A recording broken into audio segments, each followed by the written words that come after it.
Hello guys, welcome back to my channel. तो आज की इस वीडियो में हम बात करेंगे एक बहुत ही मस्त स्टोरी यानी कि कहानी के बारे में। तो आज की हमारी इस कहानी का विषय है चालाक छोटू वर्सेस लालची सेठ। कैसे चालाक छोटू ने यहाँ पे लालची सेठ को सबक सिखाया, तो आज की कहानी में हम यही जानेंगे। और कहानी के अंत में हम इस कहानी से मिलने वाली शिक्षा और एक बहुत ही अमेजिंग फैक्ट के बारे में भी जानेंगे कि वो हमें इस कहानी से आखिर क्या बताना चाहते हैं। चलिए बिना किसी देरी के वीडियो को स्टार्ट करते हैं। पर स्टार्ट करने से पहले आप में से जो लोग मेरे चैनल पे नए हैं वो मेरे चैनल को भी लाइक और सब्सक्राइब करें और सब्सक्राइब करके बेल आइकन प्रेस करें ताकि आने वाली वीडियोस की नोटिफिकेशंस आपको जल्दी मिलती रहे। चलिए बिना किसी देरी के वीडियो को स्टार्ट करते हैं। तो बहुत समय पहले की बात होती है। एक गांव हुआ करता था। उस गांव में एक लालची सेठ रहा करता था जिसकी यहाँ पे कूलर पंखा बेचने की दुकान थी और उसकी पूरे गांव में सिर्फ अकेले की ही दुकान थी। अब उस गांव में जब भी गर्मियों का मौसम आता था तो लोगों को गर्मी लगने के कारण सब लोग उसके पास जाके ही उससे पंखा या कूलर खरीदते थे। पर उस सेठ की एक बात बहुत बुरी थी कि पहले तो लोगों को ज़्यादा से ज़्यादा दाम में अपना सामान बेचता था और उसका यहाँ पे सामान भी ख़राब हुआ करता था। जैसे ही लोग घर जाकर उसका सामान चेक करा करते थे तो उस सामान में कोई ना कोई फॉल्ट यानी कि खराबी निकला करती थी। तो ऐसा ही 2-3 दिन तक चलता रहा। कुछ लोग वहाँ पे आए, उससे उन्होंने सामान खरीदा जैसे कि पंखा या कूलर। फिर जब वो घर गए तो घर में जाके जब उन्होंने चेक करा तो उसमें खराबी निकली। पर फिर जब लोग उसके पास जाके बोलते थे कि भाई इसमें तो खराबी है, मुझे ऐसा ही कोई और नया पीस दो, तो वो यहाँ पे लालची सेठ कहता था कि नहीं, ये पीस तुमने मेरी दुकान से नहीं लिया। लोग कहते थे कि भाई क्या बात कर रहे हो, अब थोड़ी देर पहले ही तो हम तुम्हारी दुकान से ये पीस लेके गए हैं और तुम कह रहे हो कि हमने पीस तुम्हारी दुकान से नहीं लिया, तुम यह कैसा कह सकते हो।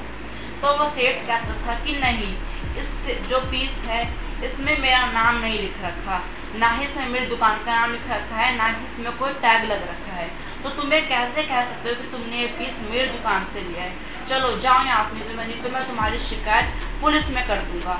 और बेचारे लोगों को वहाँ से मुँह लटका कर जाना पड़ता था।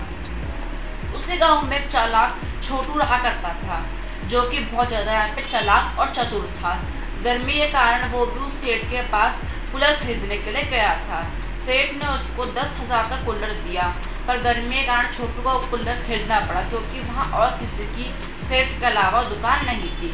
छोटू कूलर को लेके घर गया, पर हर बार की तरह ऐसा ही हुआ, कूलर में खराबी निकली। अब छोटू उसको लेकर सेठ के पास गया और कहा कि भाई इसमें तो खराबी है। तो सेठ कहता है कि तो मैं क्या करूँ, इसमें मेरी गलती नहीं है। तो छोटू कहता है कि तुम मुझको दूसरा पीस दो। तो सेठ कहता है कि मैं तुमको दूसरा पीस क्यों दूँ। तो छोटू कहता है कि भाई मैंने कूलर तुम्हारी दुकान से खरीद रखा है। पर लालची सेठ कहता है कि नहीं, ना इसमें मेरा नाम लिख रखा है, ना इसमें मेरी दुकान का नाम लिख रखा है, ना ही इसमें यहाँ पे कोई टैग लग रखा है, तुम्हें कैसे कह सकते हो कि तुमने कूलर मेरी दुकान से खरीदा है। अब छोटू वहाँ पे उससे बहुत विनती करता है, बहुत कहता है कि भाई मैंने कूलर तुम्हारी दुकान से ही खरीद रखा है, पर वो लालची सेठ टस से मस नहीं होता है।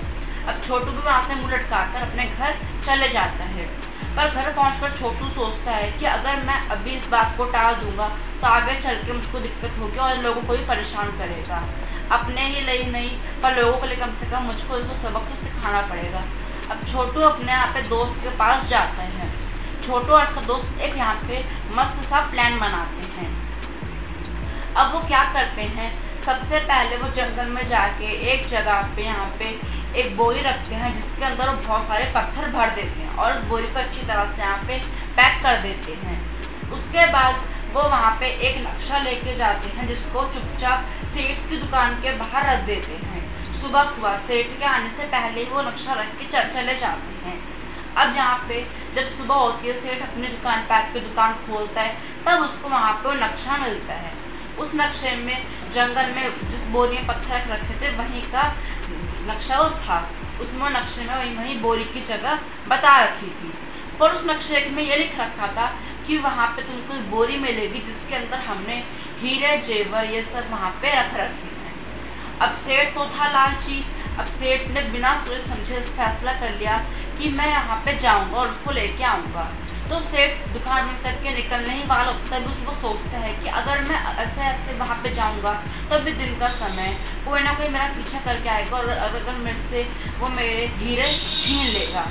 तो सेठ सोचता है कि मैं वहाँ पे रात के समय जाऊँगा, जिससे कि वहाँ पे उस समय कोई नहीं होगा और मैं चुपचाप जाके सारे हीरे और जेवर ले आऊँगा। रात होती है पर सेठ उस बात को भूल जाता है और अब यहाँ पे आधी रात हो चुकी थी।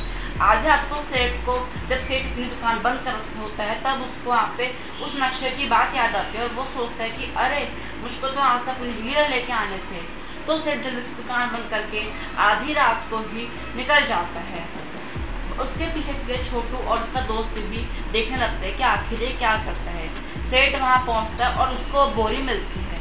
बोरी भारी होती है पर सेठ उस बोरी को खोलता नहीं है और वहीं सेठ की वो गलती होती है। सेठ उस बोरी को वहाँ पे सीधा साधा लेके अपने घर आ जाता है। और तभी सेठ वहाँ पे एक अपने नक्शे के पीछे पलट के अपने नक्शे को देखता है। उसके पीछे लिख रखा होता है कि अगर तुम वहाँ पे 10 करोड़ रुपए भी रखोगे तो अगले दिन तुमको वहाँ पे कम से कम 10 बोरियाँ ऐसे ही मिलेंगी। तो सेठ वापस से निकल जाता है और वहाँ पे अपने 10 करोड़ रुपए रख के आ जाता है। फिर सेठ घर आके सो जाता है। रात ही रात में सोनू और जो उसका दोस्त होता है और जो छोटू होता है, ये तीनों जो होते हैं, इनका ग्रुप बन रखा होता है, ये वहाँ पे जाके जितने भी 10 करोड़ होते हैं उनको निकाल लेता है।